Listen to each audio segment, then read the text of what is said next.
Olá, YouTube! Bom dia, boa tarde, boa noite, bem-vindos ao canal do Lisba. Eu sou o Lisba. E vocês já ouviram a frase: um filme antigo que você nunca assistiu é um filme novo?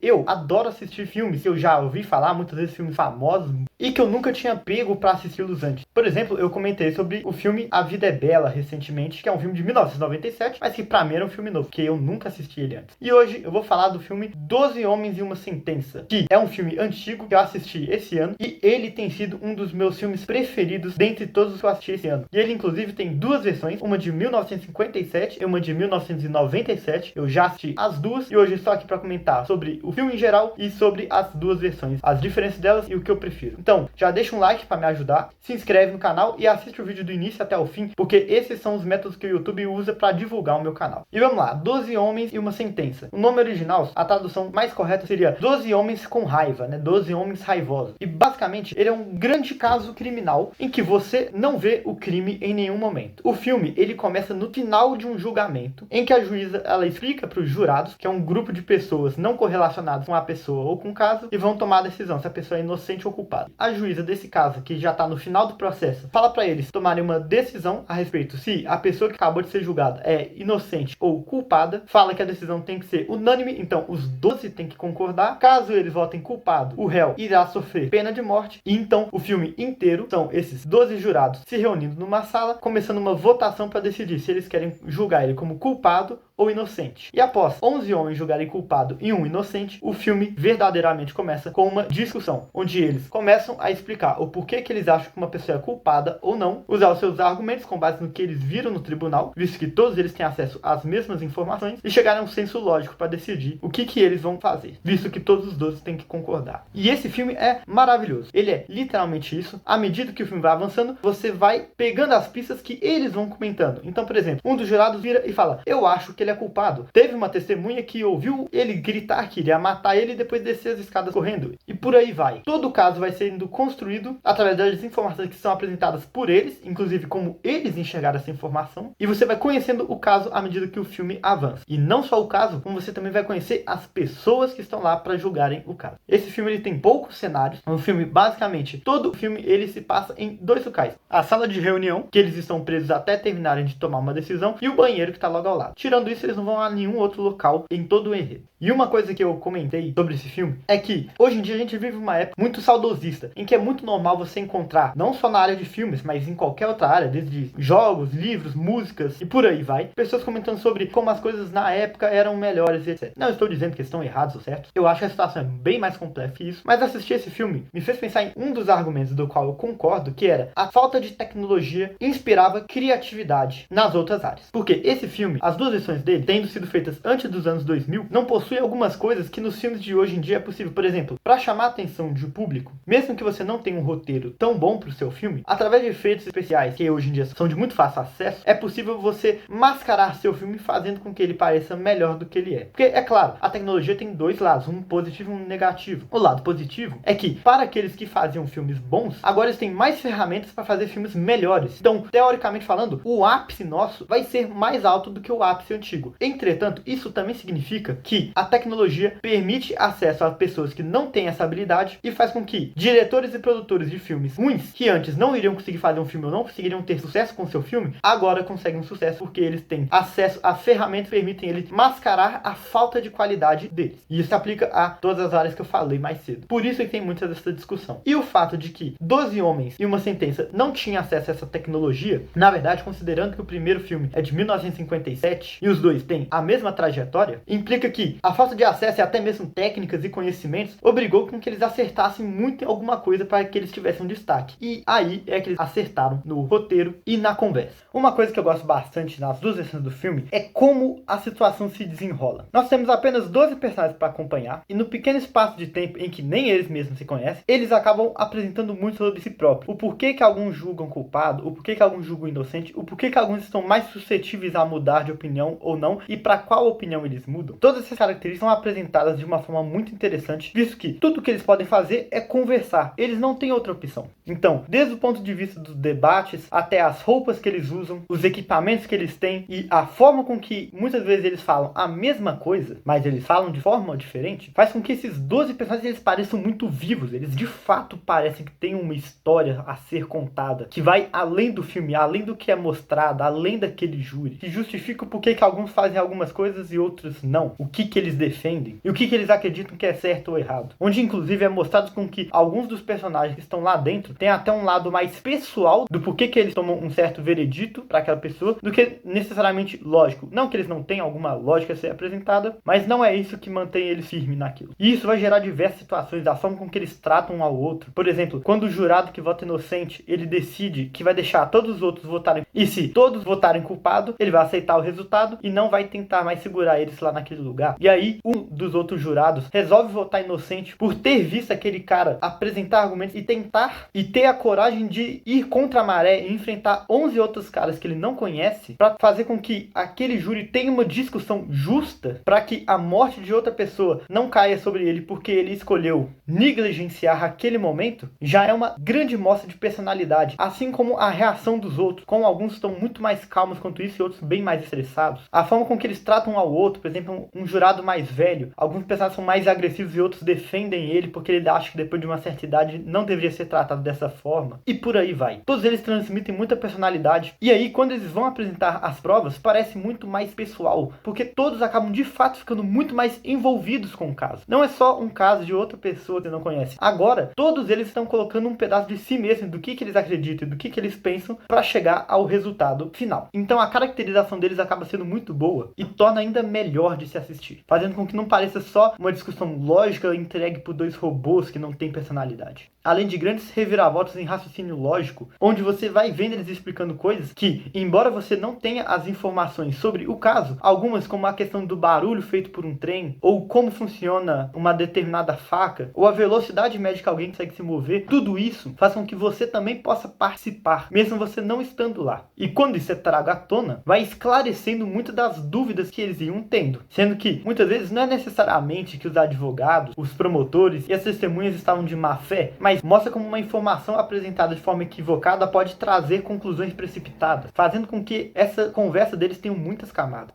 Dentre as duas versões, embora o roteiro seja o mesmo, eu devo dizer que eu gostei mais da versão de 97. Alguns podem alegar que isso é por causa que é mais antigo, até a câmera era puramente preta e branca na de 57, mas na verdade eu acho que vai muito mais além disso. Eu acho que parte do que tornou a versão de 97 para mim mais agradável e mais digerível foi, primeiro, o elenco que eles trouxeram, visto que eles trouxeram muitas variações e muitas das pessoas traduzem muito melhor o personagem dela do que os atores escolhidos na versão de 57, na minha opinião. Outra coisa é que na versão de 57, algumas cenas elas parecem muito silenciosas e muito vazias, como se tivesse faltando algo lá, e eu digo que isso provavelmente é por causa da filmagem. Algumas vezes, alguns personagens começam a falar e não tem nenhum som de fundo, não tem os outros debatendo, nem bebendo água, nem fazendo nada. Tem um momento, por exemplo, em que um vai consertar o ar-condicionado da sala e ele começa a fazer perguntas para trás e ninguém responde porque não tem ninguém. É só aquele ator atuando sozinho. Além de umas tomadas meio estranhas, por exemplo, quando o jurado mais velho vai falar na versão de 57, às vezes a câmera fica frente a frente com ele, o que tem dois lados. O lado positivo, que é, parece que ele tá olhando para você, que ele quer passar uma mensagem para você refletir isso na vida real, o que é um ponto positivo, o que para mim mostra que a versão de 57, embora ela não seja tão boa, na minha opinião, ainda assim, se você tiver a opção de assisti-la, vale a pena. Mas, por exemplo, ao mesmo tempo, esse tipo de filmagem acaba tirando um pouco da fantasia que eu comentei, que é traga quando os 12 estão discutindo, de que tudo parece mais orgânico, parecem 12 pessoas com uma vida, e parece que nesses momentos, de fato, é um cara tentando falar com quem tá assistindo o filme. Mas, essencialmente, no diálogo tem pouquíssimas alterações de um pro outro. Por causa da seleção de atores do segundo filme, vão ter algumas. Por exemplo, um dos personagens na versão de 97, tanto no seu visual quanto na sua apresentação, ele é tratado como se fosse um shake. E aí, por causa disso, tem um diálogo na versão de 97 do cara comentando isso, perguntando se ele de fato é. E aí ele comenta sobre os negócios deles lá nos Estados Unidos. E esse diálogo, por exemplo, não tem nada de 57. mas não é nada relevante pro roteiro. É mais sobre a apresentação dos personagens. Mas são detalhes pequenos que eu acho interessante de mencionar. Mas mesmo ignorando esses pequenos detalhes, de forma em geral, as duas histórias contam a mesma coisa, só de formas diferentes. Eu acabei achando a de 97 um pouco mais imersiva e agradável. Então, esse filme vai se encaminhando pro final, que eu achei bem satisfatório. O momento final desse filme foi algo que eu gostei muito. Ver a revelação e ver até como a direção vai fazendo à medida que o último personagem vai desabafando e a câmera vai se aproximando pra ele, até que ele finalmente fala o que ele estava segurando esse tempo todo. Mostra pra mim como foi tudo muito bem feito. Além de outros pequenos detalhes. Por exemplo, o fato de que as duas versões desse filme, considerando que ele é antigo, abordam o preconceito de uma forma a combatê-lo, que era incomum, visto que antigamente as obras normalmente ou apoiavam ou não debatiam muito. E ainda mais na versão de 97, onde a maior diversidade étnica dentro do elenco aumenta o charme dessa cena, pra mim foi uma surpresa positiva. O que, mais uma vez, detalhe, mas na hora de se assistir, me deixou feliz de ver por onde as coisas estavam andando. Então, por fim, no final do júri, eles vão lá entregar o veredito. No final do filme, você finalmente ouve o nome de dois personagens que eles perguntam pro outro, o que serviu como uma forma de humanizar, porque a partir do momento que você dá nome pra algo, aquele algo ganha uma importância, porque agora ele não é mais um ser qualquer, ele de fato é um indivíduo único que fez parte da sua vida, o que torna o final desse filme ainda mais bonito. E se você está interessado em outros filmes antigos muito bons, eu fiz um vídeo comentando sobre A Vida é Bela e como ela utiliza o foreshadowing de forma magistral, não só desse filme, mas de diversos outros filmes muito bons nesse canal, do qual eu recomendo. Mas, enfim, por hoje é isso, pessoal. Agradeço a todos pela atenção e espero vê-los no próximo vídeo.